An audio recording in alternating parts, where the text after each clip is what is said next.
Ito mga bossing, tuturo namin sa inyo kung paano kalasin to. Yan. Kasi hindi mo siya mabubunot pataas. Yan. Ngayon, susungkitin mo lang yan sa ilalim. Pag nasungkit mo na yung lock niyan dito sa gilid, may tutulak mo na yan. Yan. Yan, tulak mo siya.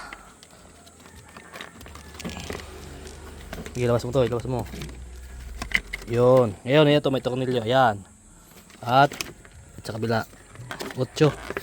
Yan. Para mabunot natin. Okay. Luwagi.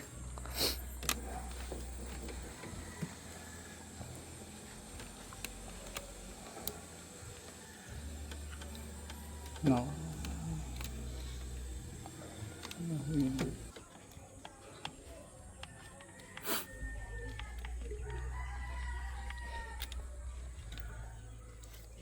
Yun o. Ito lang ang tornilyo niyang bossing. Dalawa.